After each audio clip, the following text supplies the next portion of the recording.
She wasn't allowed to love, but she chose her anyway. I didn't know her real name. At first, that felt like nothing. Later, it felt like everything. She called herself Lena Gray online, lowercase letters, no profile picture, no bio beyond, I write sometimes. I disappear often. It was the kind of vagueness that felt intentional, like a door left ajar but never fully open. I found her in a small literary forum at 2 in the morning, the kind that smelled of insomnia and unfinished thoughts.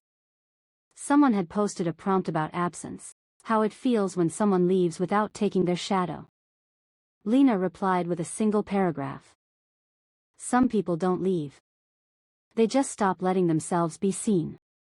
I reread it 3 times. Then I clicked her name. That was how it started. Not with flirting. Not with sparks. Just 2 women circling the same sentence from different sides of loneliness. I was a nobody writer. Not in the romantic way, no tragic backstory, no cult following. I taught creative writing at a community center, lived in a flat that always smelled faintly of old books and rain, and published short stories that were liked by exactly 7 people, 3 of whom shared my last name. Lena never asked for photos. Never offered hers. We talked about sentences first. About how dialogue lies and silence doesn't. About how fame, if it ever came, would ruin the only thing worth having, the freedom to be unobserved. She hated interviews. I didn't question why. She said crowds made her feel like she was being consumed in pieces. I said I felt the same way on buses. She wrote like someone who had been watched too closely for too long. Weeks passed. Then months. We moved from public threads to private messages, from messages to emails, from emails to long, unguarded voice notes sent late at night when both of us were too tired to pretend we weren't lonely. Her voice was lower than I expected. Calm. Measured. As if every word had learned to survive on its own. Sometimes she laughed halfway through a sentence and stopped, like she'd revealed too much joy and needed to take it back. She never told me where she lived. I never pressed. Instead, we built a world with rules. No last names. No photos. No Googling. No asking questions that couldn't be unanswered. It felt safer that way. Sacred, even. I fell in love with her in fragments. The way she paused before saying my name. The way she corrected my grammar gently, as if apologizing. The way she once said, if people knew me, they'd think they owned me. I thought she meant emotionally. The first crack came quietly. She canceled a call last minute. Then another. Then a week passed with nothing but a single message. I'm sorry. I was recognized. Recognized how? I didn't ask. I told her it was okay. That she didn't owe me availability. That love, whatever this was, wasn't a performance. She replied hours later. That's the problem. Everything else in my life is. That night, I Googled nothing. But the world did it for me. Her voice, too distinctive. Her phrasing, too polished. A news clip autoplayed while I was half asleep, and I sat up in bed the moment I heard her laugh. I knew that laugh. The actress on the screen had a different name. A famous one. The kind that trended without consent. My chest went cold. The woman I loved was standing under a camera flash, smiling like it didn't cost her anything. I didn't message her right away. I waited. Because suddenly, every word felt heavier. Suddenly, I know felt like a weapon. When she finally wrote, it was simple. You've seen it, haven't you? I typed and deleted a dozen replies. Finally, I wrote the truth. I loved you before I knew. I don't know how to love you now without hurting you. Her response came fast. No careful phrasing. No protection. Please don't love the version of me they own. That was the moment everything changed. Not because she was famous.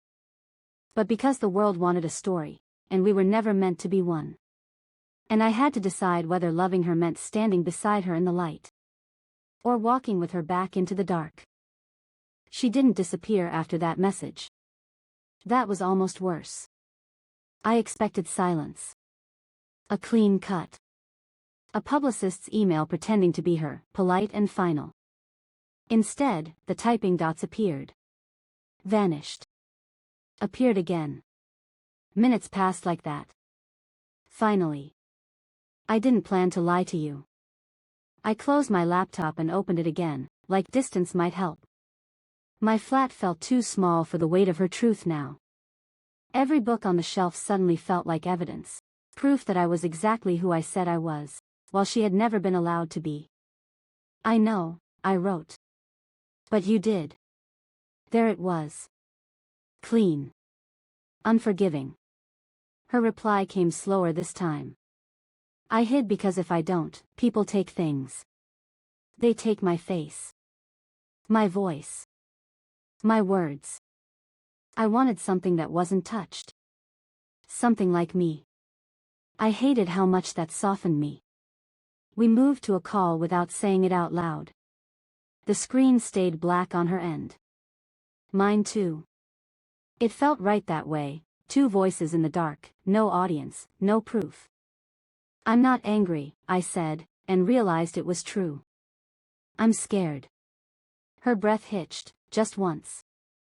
A crack in the actress, the woman who never stumbled on camera. Of what? She asked. That if I say your real name, I said, you'll stop being mine. There was a long silence. Then, quietly. I was never yours to own. I know, I whispered. That's not what I meant. I know, she said back. She told me the story then. Not the one printed in interviews. Not the polished arc of discovered, adored, triumphant. The other one. How she'd been 15 when someone first called her marketable. How she learned to smile without letting it reach her eyes. How her real name stopped feeling like hers after it became a headline. I don't hate acting, she said. I hate being seen when I didn't choose to be. I thought of the rule we'd made, no photos, no searching, and realized she'd been protecting herself, not deceiving me. I don't want to be a secret, I said finally. But I don't want to be a headline either. Her laugh was hollow. Those are the only two options they offer.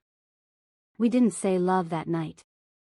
It hung between us anyway, heavy, unavoidable. Instead, she asked, if we met, would you look at me differently? Yes, I said honestly. But not because you're famous. Then why? Because I'd finally be able to see your face when you're not performing. She went quiet after that. So quiet I thought the call had dropped. Then, I don't know if I remember how.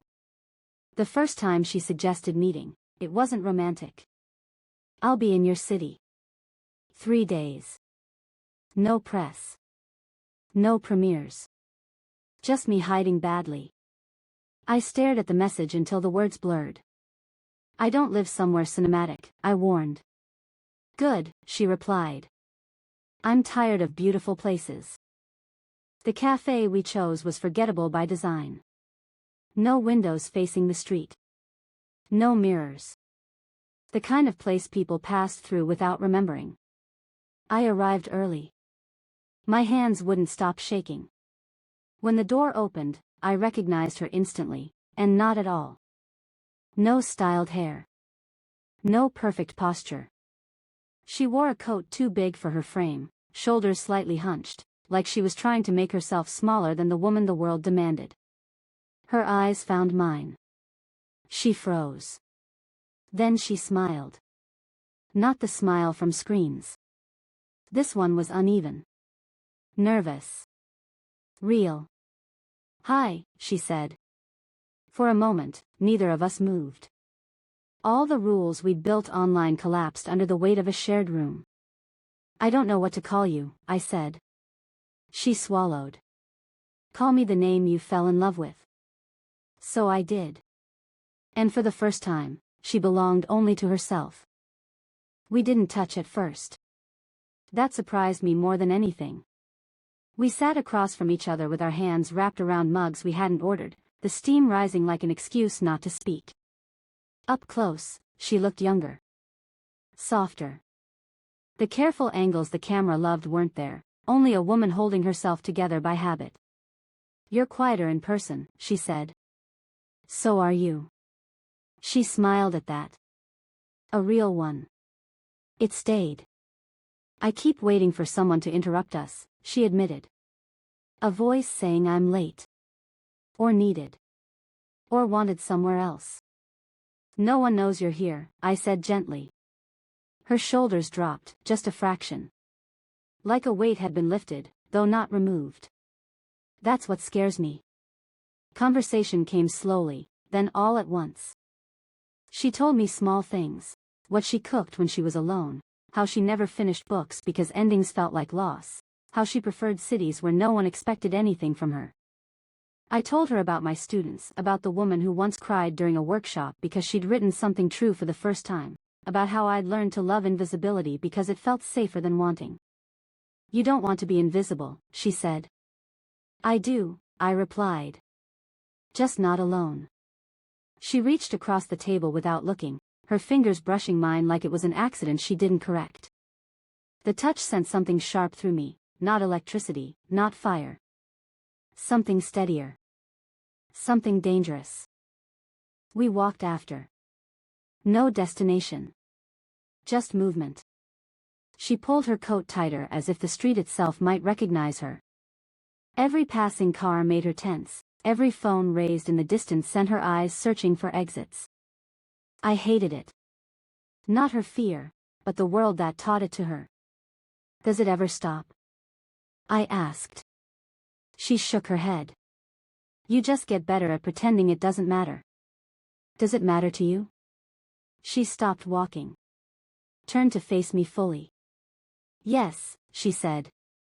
No hesitation. No polish. "It matters all the time." That was the moment I realized how much courage it took for her to be here. Not on a red carpet. Not under lights. Here, with me, anonymous, unguarded. I wanted to kiss her then. I didn't. The place without windows was her idea. A small rented flat she'd borrowed from a friend of a friend, the kind of temporary space that carried no history. White walls. Bare shelves. A sofa that hadn't learned anyone's shape yet. "This is where I hide when it gets too loud," she said, slipping off her shoes. "I don't bring anyone here." The weight of that settled between us. She stood awkwardly, suddenly unsure. The actress unsure of blocking without a script. "I don't know how to do this," she said. The normal version. Without watching myself. I stepped closer, slow enough to stop if she asked. "Then don't perform," I said. "Just be." She laughed softly. "You make it sound easy." "I make it sound possible." Her hand found my wrist this time. Deliberate. Grounding. When she kissed me, it wasn't dramatic. No sweep, no hunger. Just lips pressing together like a question neither of us had asked out loud. It was better than any fantasy. We lay side by side afterward, not touching, staring at a ceiling that offered no reflection. "For the first time," she said quietly, "I don't feel like I'm borrowing myself from someone else." I turned toward her. "You don't have to give me anything you're not ready to lose." She met my eyes. Really met them. "That's the problem," she said. "With you, I don't feel like I'm losing anything at all." The sound came from outside. A sharp click. Distant, but unmistakable. She sat up instantly, all softness gone, instincts snapping into place. "Did you hear that?" she whispered. "Yes." Another click. Closer. Her face drained of color. "They followed me," she said. I was careful. I always am. My heart hammered, but I didn't move away. Instead, I reached for her hand and held it tight. "Look at me," I said. "Right now. Look at me." She did. You're safe in this room, I continued. And if they take something from you tonight, it won't be this. Her breath shook. You don't understand what they can take. I do, I said softly. But I'm not letting them take us without a fight. Outside, footsteps passed. Voices murmured. Then faded. Silence returned, but it wasn't the same silence as before. This one knew it wouldn't last.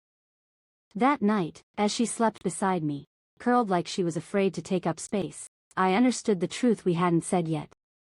Loving her would mean choosing her again and again, not against another woman, not against a rival, but against the entire world that believed she belonged to them. And I wasn't sure either of us was ready for what that would cost. It didn't break loudly. There was no knock. No confrontation. No warning call from a panicked publicist. Just a vibration on my phone while she slept beside me. One notification. Then 3. Then 20. I didn't open them at first. I already knew what they were. You learn to recognize the shape of disaster before you see its face. My phone lit up again.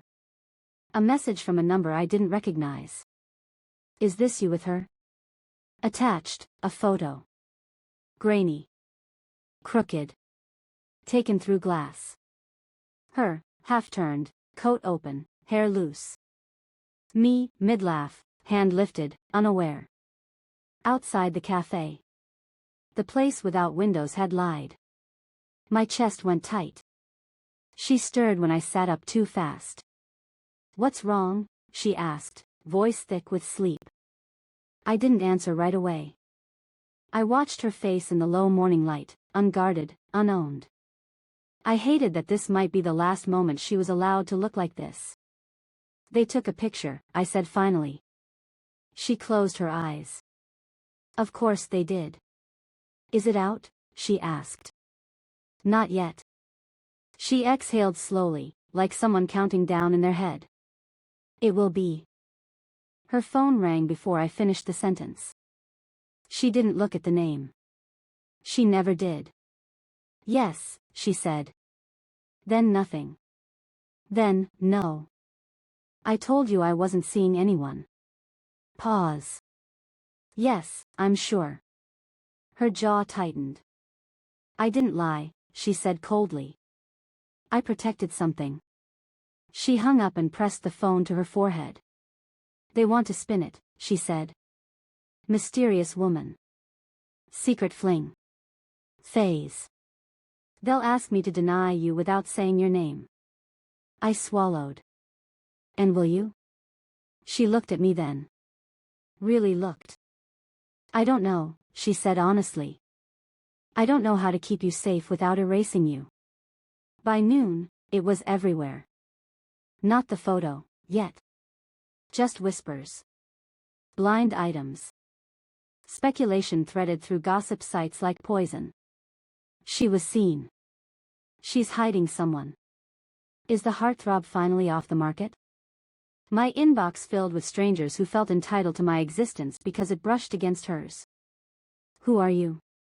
Did you sleep with her? Are you using her? I'd never been hated before. Not like this. It was astonishing how quickly the world decided I was a villain for loving someone they wanted to own. She paced the flat like a caged animal. I should leave, she said. Before it gets worse. And go where? I asked. She didn't answer. The photo leaked at 3:17 p.m. The moment it did, the internet did what it always does. Froze a human being into a headline. Actress spotted with mystery woman, new romance? They cropped me badly. Crooked mouth. Shadowed eyes. Anonymous enough to be disposable. She stared at the screen, knuckles white. They didn't even bother to ask, she said. They never do, I replied.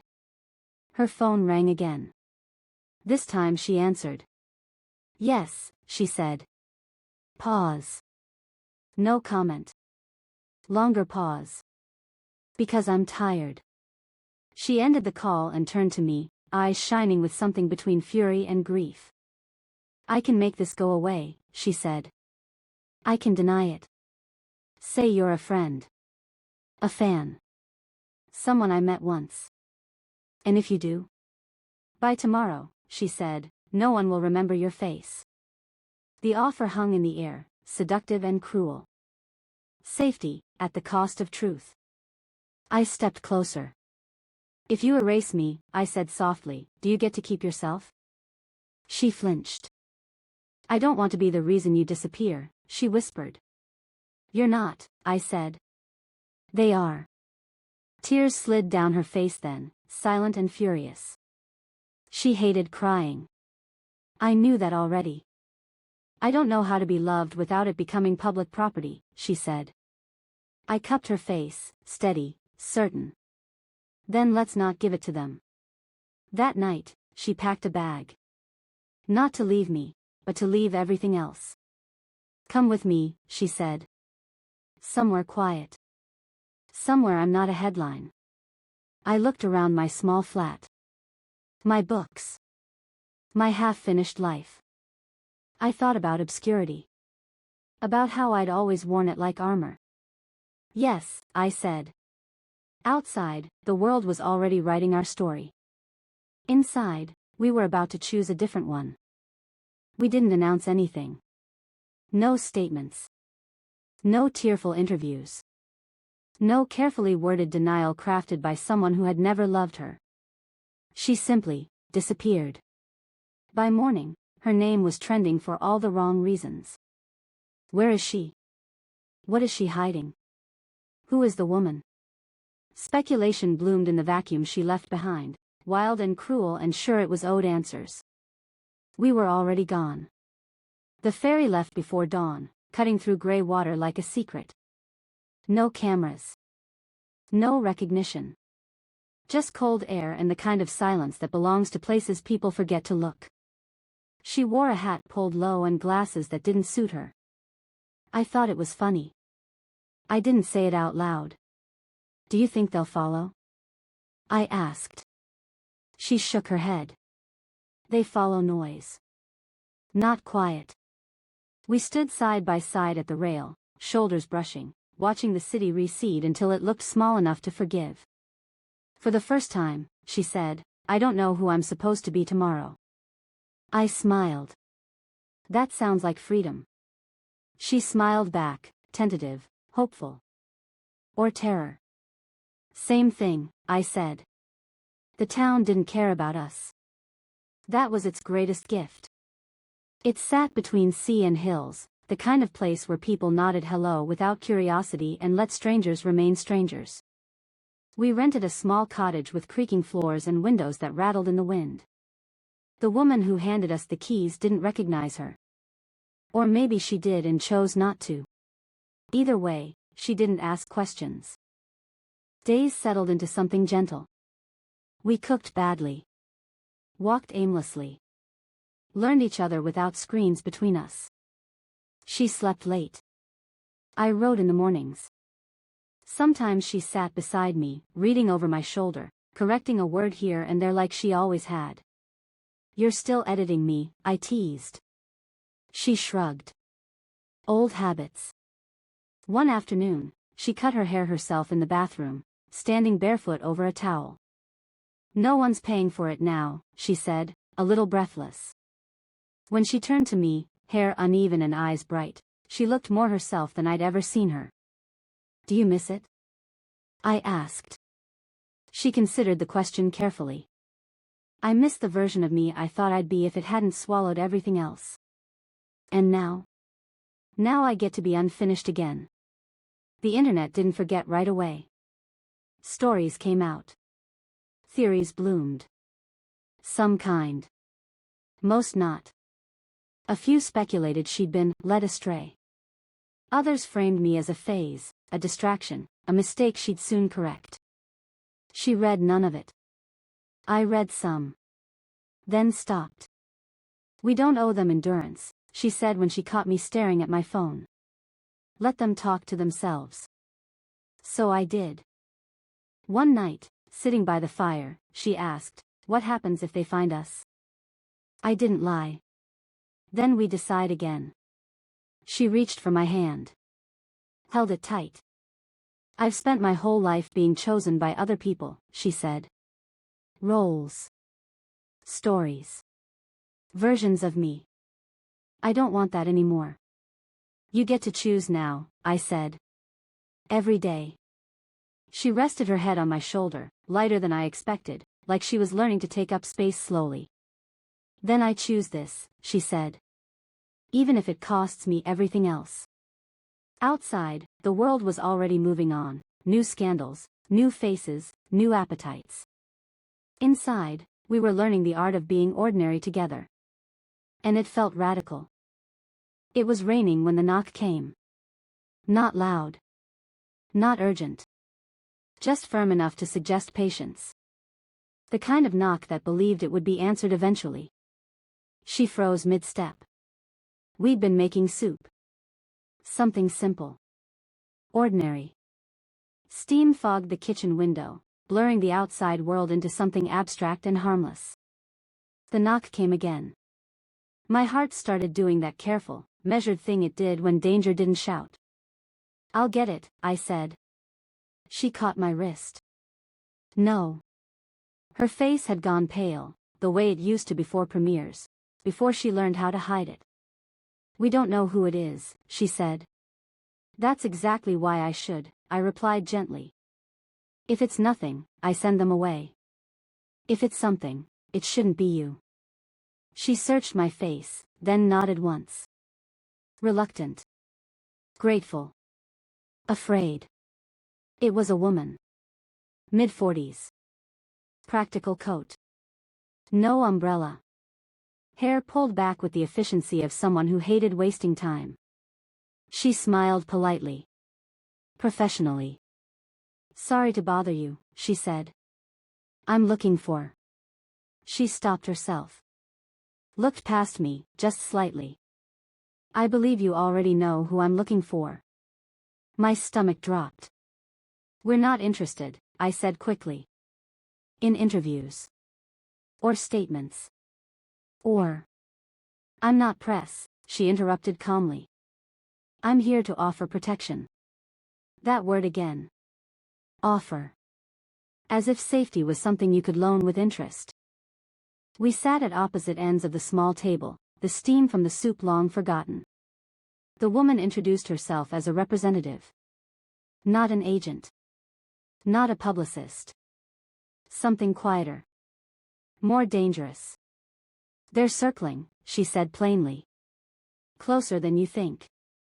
She slid a folder across the table. I didn't open it. She's been spotted, the woman continued. Not here, yet. But patterns emerge. They always do. I felt her presence behind me before she spoke. I won't go back, she said. The representative turned, measuring her carefully. Not as a person, but as an asset that had wandered off. No one is asking you to, she said. We're asking you to reappear. Briefly. Carefully. On your terms. I laughed once. Sharp. Disbelieving. On her terms? I said. You tracked us to a town that doesn't even want to be found. The woman didn't flinch. You think obscurity is invisible, she said. It isn't. It's just quieter. They laid it out like a contract disguised as kindness. A controlled reemergence. A single appearance. A statement that framed her absence as intentional, empowering, temporary. No mention of me. Not denial. Not erasure. Just absence. She doesn't have to hide who she loves, the woman said smoothly. She just doesn't have to name it. I felt her hand find mine under the table. Warm. Steady. Say no, she said softly. I did. She didn't look surprised. You don't understand the cost, she replied. If you don't choose a story, they'll write one for you. And it will be cruel. Silence settled over us like dust. Finally, she stood. I'll give you 48 hours, she said. After that, this stops being a conversation. She left without another word. The rain kept falling. We didn't move for a long time. I hate that they found us, I said.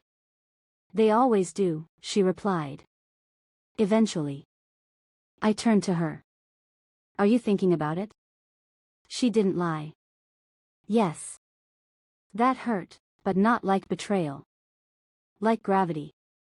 I don't want you to lose everything because of me, she said. I don't want you to disappear for them, I answered. She leaned her forehead against mine. I'm tired of choosing between love and survival, she whispered. Then don't, I said. Choose something else. Her breath shook. What if there isn't anything else? I pulled back just enough to look at her. Then we invent it. That night, she couldn't sleep. She lay awake beside me, eyes open, counting futures that felt too big for our small room. Just before dawn, she spoke. If I go back, she said quietly, it won't be forever. I didn't answer right away. And if you don't? I asked. She turned toward me, voice steady at last. Then I disappear properly. No roles. No statements. No return. The weight of that settled between us. Two choices. Both irreversible. Outside, the rain finally stopped. Inside, we waited for morning, knowing it would ask something from us neither of us wanted to give. Morning didn't bring clarity. It brought light, too honest, too revealing. The kind that makes decisions feel irreversible. She stood at the window for a long time, watching the town wake up without us. People walking dogs. A man opening a shop. Ordinary lives continuing, blissfully uninterested in who she used to be. This is what I'd miss, she said. The nothing of it. I wrapped my arms around her from behind. Nothing can be everything. She leaned into me, eyes closing. For a second, I thought that would be enough. It wasn't. The representative called at noon. She didn't answer at first. Let it ring until the sound felt like pressure in the room. When she finally picked up, she didn't move away from me. I'm listening, she said. A pause. Yes. Another. No, I won't agree to that. I felt her body stiffen. I said no, she repeated, sharper now. Because you're still asking me to pretend I'm alone. She ended the call without waiting for a response. They want one appearance, she said quietly. A festival. Neutral ground. Powerful return. And after that? They say I can disappear again. I met her eyes. They're lying. She nodded. I know. We walked to the edge of town that afternoon. A narrow path leading down to the sea, wind tugging at our coats like it wanted to be included. I keep thinking about the girl I was, she said. The one who wanted to act because it felt like telling the truth louder. And now? And now the truth is quieter, she said. But harder. She stopped walking. If I go back, she said, I will survive it. I always do. My chest tightened.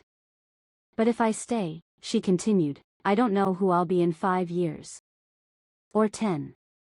I won't be extraordinary. I smiled sadly. Neither am I. She laughed once, breathless. You are to me. The wind whipped between us, salty and sharp. I don't want to resent you, she said suddenly. Not now. Not later. If I stay, it has to be because I chose it freely. And if you leave, I replied, it can't be because you were afraid to want me. She reached for my face, thumbs brushing my cheeks like she was memorizing them. Why does love always ask for proof, she whispered. Because it's the one thing we can't fake. The decision came quietly. Not in a declaration. Not in tears. In an email. She sat at the small table, laptop open, hands steady. No lawyers. No agents. Just words. I am stepping away indefinitely. This is not a breakdown. This is not a statement. This is a choice. She didn't mention me. She didn't mention love. She didn't explain herself. When she hit send, it felt like a door closing somewhere far away. She exhaled. Long shuddering. That's it, she said. I searched her face. Are you sure? She nodded. Then shook her head. No, she said honestly. But I'm certain. The fallout didn't arrive immediately. At first, there was just silence. A stunned pause. The industry holding its breath. Then the noise began, speculation, disbelief, think pieces written by people who had never been alone with her at 2 a.m. She didn't read any of it. We packed that night. Not in a rush. Deliberately. Like people who were choosing a life, not fleeing one. Where do we go? I asked. She smiled, soft, free. Somewhere no one is looking, she said. And if they are, somewhere we don't care. That night, lying beside her, I realized something frightening and beautiful. The world hadn't taken her from me. She had stepped out of it. For us. For herself. And for the first time since I'd known her, she slept without dreaming of being watched. Disappearing wasn't dramatic. That surprised me most. There was no single moment where the world slammed the door behind her. No final headline that said this is over. Fame didn't end, it thinned. Like fog lifting slowly, reluctantly, leaving damp traces behind. For weeks, her name still floated around the edges of things. Articles speculating. Fans posting tributes like eulogies written too early. Strangers mourning a woman who was very much alive and making toast in our kitchen. She watched none of it. I did, at first. Out of a sense of responsibility, maybe. Or guilt. Like I owed the version of her the world had loved a witness. Eventually, I stopped. Grief doesn't need an audience. We moved again. Not far, just enough to feel intentional. A smaller place, closer to the sea, where the air smelled like salt and old wood. The house had uneven floors and a garden that refused to be neat. She loved it immediately. No one famous would choose this, she said, smiling. No one sensible either, I replied. She laughed, free, unself-conscious. The sound startled me every time, like a reminder that joy could still arrive without permission. The first loss came quietly. An envelope forwarded from her old address. Thick. Expensive paper. She stared at it for a long time before opening it. Inside, an offer. Not to return, but to reconsider. A role written for her. Awards whispered between the lines. Legacy. Immortality. Her hands shook. I could do this, she said. Disappear again afterward. Do one last thing. I said nothing. She folded the letter slowly. Carefully. Then she set it on the table and lit a match. We watched it burn down to ash. I don't want a life I have to recover from, she said. I kissed her temple. Then don't. She struggled more than she admitted. Some days, she missed being wanted. Not loved, wanted. The sharp, validating hunger of attention. Other days, she couldn't believe she'd survived without it. I don't know how to measure myself now, she confessed one night. There used to be numbers. Reviews. Applause. Measure yourself by this, I said, taking her hand and pressing it to my chest. You're here. You're breathing. You're choosing. She nodded, tears sliding down her face, not from sadness, but from release. I started writing again. Not essays. Not stories meant to be admired. Just the truth. About a woman who stepped out of the light and learned how to exist in shadow without shrinking. About how love didn't rescue her, but walked beside her while she rescued herself. She read everything. "You're braver than I am," she told me once. I shook my head. I just didn't have as far to fall. Months passed. Her face softened. Her shoulders stopped tensing at footsteps. She learned how to shop without scanning reflections, how to sit in cafes without choosing corners. One afternoon, she planted herbs in the garden, dirt under her nails, hair tied back carelessly. "I used to think obscurity was erasure," she said. "Now it feels like privacy." "That's because it's yours," I replied. She smiled at me like I was something she'd chosen every day and would choose again tomorrow. The world still knocked, sometimes. Emails. Invitations. Curiosity dressed up as concern. She ignored most of it. One day, she deleted the last account tied to her old name. When the screen went blank, she let out a breath she'd been holding for years. "That name belongs to them," she said. "Not to me." "What about the name I know you by?" I asked. She took my face in her hands, eyes steady, certain. "That one," she said, "was never mine to give away." At night, when the house was quiet and the sea hummed its low, endless song, I would watch her sleep. Not as an icon. Not as a mystery. Not as something the world could lose. Just as a woman who had chosen a life small enough to hold, and a love large enough to keep her whole. The cafe smelled of roasted coffee and wet leaves. I liked it because it didn't matter who came in. Faces blurred in the steam. Nobody lingered. Nobody cared.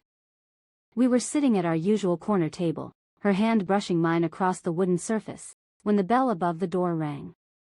She froze. I knew before I saw it. A man, camera dangling from his neck, looked around like he was hunting treasure. He paused at the sight of her. Recognition flickered in his eyes. She went rigid. "Don't," I whispered. He didn't need more. He knew. He didn't approach, yet. His hesitation was all it took. She exhaled slowly, almost imperceptibly, and pulled her hand back to hide herself under the table. "Are you ready?" I asked softly. "For what?" "To leave. To disappear again, if I have to." She shook her head. "No. I'm done running. I just want to exist somewhere without headlines dictating my pulse." The man lingered a few minutes longer, frowning, muttering to himself. Then he left. No photos. No confrontation. Just suspicion retreating into curiosity. She sat back, finally letting her shoulders drop. "That was close," I said, trying for a casual tone. "I don't want to be afraid anymore," she said. Her voice shook, but it was quiet courage. "I don't want to check every reflection. Every stranger. Every passing glance."